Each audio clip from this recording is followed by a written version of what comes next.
At Family Brunch, sister got the keys. I got the EmpireMimosas sparkled under the country club chandeliers. My sister Sarah glowed as Dad slid the keyring across the linen tablecloth toward her. Oceanview Beach House. 3 bedrooms, private beach path, panoramic ocean views, easily worth 7 figures. Our family's treasured escape for 2 generations. Congratulations, sweetheart, Mom said, eyes misty. That MBA was hard-earned, you deserve this. Sarah lifted the keys like a trophy. I still can't believe it. The beach house, all mine. Technically it stays in the family trust, Dad clarified quickly. But exclusive use is yours, full occupancy rights. We're transferring primary access to you. Chris raised his coffee. To Sarah, killer degree and killer beach house. Aunts, uncles, cousins cheered. I raised my water glass in polite silence. Aunt Diane turned to me. Natalie, what did you get when you graduated? The table stilled. A nice dinner, Mom answered fast. We were very proud. 7 years ago, State University finance degree. No party, no property. Olive Garden and a $500 card. Sarah got elite private school MBA fully funded by our parents, and now a multi-million-dollar asset. Different circumstances, Dad said, shutting down further talk. Sarah's joining the family real estate firm. She needs a place to host clients, network. The beach house is a strategic tool for her career. Plus renovations, Sarah added, already on Pinterest.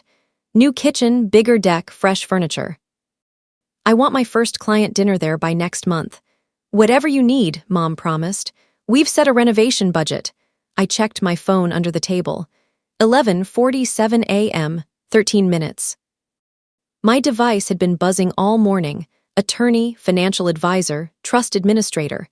Everything was on track. Years of quiet preparation about to unfold in a way no one at this table anticipated. Natalie, you're quiet, Sarah said, superiority edging her voice. I know it's tough watching me get something this nice, but I really worked for my degree. Not everyone puts in that kind of effort. I'd worked full-time through college, graduated summa cum laude, built a solid investment management career. Sarah got parental support, average grades, and a junior role Dad created for her. I'm happy for you, I said and meant it. Let her have her moment. In 13 minutes, she'd understand exactly how happy I was. Mom pulled out her planner. Moving party next Saturday. We can all help, then beach barbecue. Professional movers already booked, Sarah said. But yes to the barbecue, I want everyone to see it once it's styled. Chris nudged me. You're coming, right? Wouldn't miss it. Dad's phone rang. He frowned, excused himself, and paced the terrace. His face grew confused, then pale. Mom noticed. Something's wrong. My phone buzzed. Attorney, trust activation complete. All assets now under your sole control. Your grandparents would be proud. 11:59 a.m. Dad returned drained. Natalie, private talk. Now, we stepped to a quiet corner. He showed me an email from the trust office. The Coastal Properties Trust just activated. It says you're now sole trustee and primary beneficiary. That's impossible, he muttered. It's not.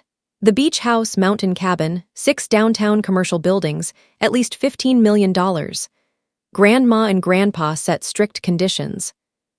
Full control transfers to the eldest grandchild at age 30. I turned 30 last month. They died when you were 15. How did you even know? Grandma told me before she passed. She gave me letters, one at 18, one at 25, one at 30, clear instructions. Dad's hand shook. You can't take the beach house from Sarah, we promised her. You promised something you didn't own. The trust always had these rules. No one read the fine print. We returned. Everyone stared. What's going on? Mom asked. Dad sat heavily. Complication with the beach house. Sarah's voice sharpened. What complication? I opened the trust documents on my phone. The beach house, cabin, and 6 commercial properties are all Coastal Properties Trust assets, created by our grandparents. As of noon today, I am sole trustee with full control. Silence crushed the table. Sarah laughed, brittle. That's ridiculous. It's always been family property. Trust property, I corrected. Managed by professionals until the eldest grandchild turned 30. Mom scrolled frantically. I'm looking at the original documents. How did I never see this? Because Dad handled finances and didn't read the details, I said.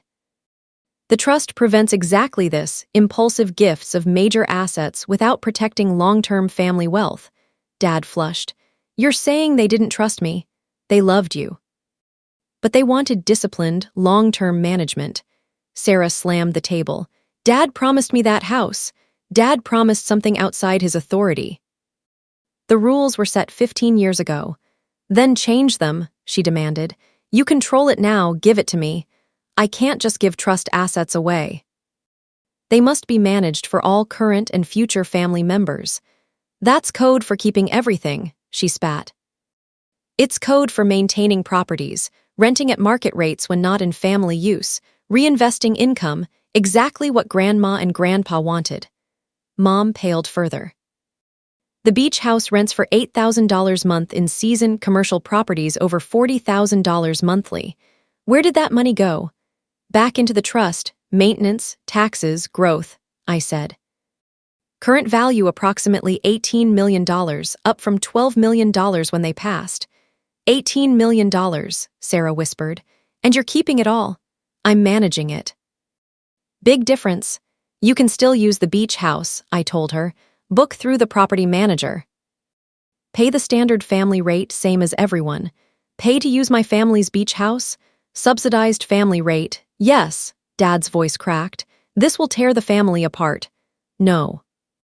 Promising something you couldn't deliver, that risked tearing us apart. I'm just enforcing existing rules. Aunt Diane nodded slowly. I remember Mom and Dad setting up that trust. Dad was adamant the properties never be squandered on impulse. Exactly, I said. Grandpa built that portfolio over decades. He didn't want it handed out carelessly. Sarah stood, chair scraping. So you sit on your throne while we beg? Keep your stupid beach house. I don't need this family. She stormed out. Mom followed. Silence lingered. Chris cleared his throat. Can I still book the mountain cabin for ski trips? Yes, standard family rate, follow house rules. Enforcement starts now. Dad stared at his plate. Your grandmother would be ashamed. Her last letter predicted you'd say that. She wrote, your father will try guilt. Don't yield. You're doing the right thing. Aunt Diane smiled faintly. That sounds exactly like Mom. Dad stood. I'm calling my lawyer. Good, it's ironclad. Top estate attorneys wrote it. After he left, relatives stared, mix of awe, resentment, curiosity. Uncle Tom asked quietly, why didn't you warn us earlier? I tried. Emailed Dad 3 months ago, mentioned it at Thanksgiving, told Sarah last month to wait. No one listened because it inconvenienced their plans. You knew it would humiliate her, Aunt Diane said gently. She humiliated herself by assuming ownership without checking title. She's 26 with an MBA, she should know better. Chris looked up from his phone. Beach house averages $75,000 year net after expenses. Yes, when family isn't using it. Fair, he said. It's what they wanted, houses as investments, not free vacation pads.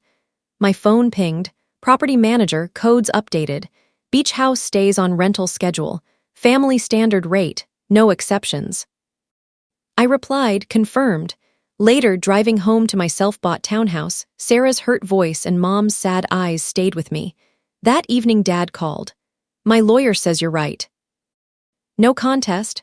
I know. Sarah won't speak to me, says I humiliated her. You promised what you couldn't deliver. Mom thinks you planned this to shame us. I warned you 3 months ago. You ignored it. I never thought you had this power. I still saw you as the kid with the $500 card. And now I see they trusted you more than me. They loved you, Dad. But they needed someone to protect the legacy, not spend it. So what happens? I run it by the rules. Anyone can book, family rate, no favoritism. Sarah, she can book like everyone else. She'll never forgive you. Maybe not. But I'm here to honor Grandma and Grandpa, not win approval. He was quiet. Then, what else did her letter say? That it would be hard. Family would resist. I must stand firm and protect what they built, he sighed. She knew me too well. I reread her final letter that night. Don't give in to guilt. We built this as legacy, not for waste. You are the keeper. Stand firm. I stood firm. Sarah got the keys for one brunch moment. I got the empire. And somewhere I knew Grandma was smiling.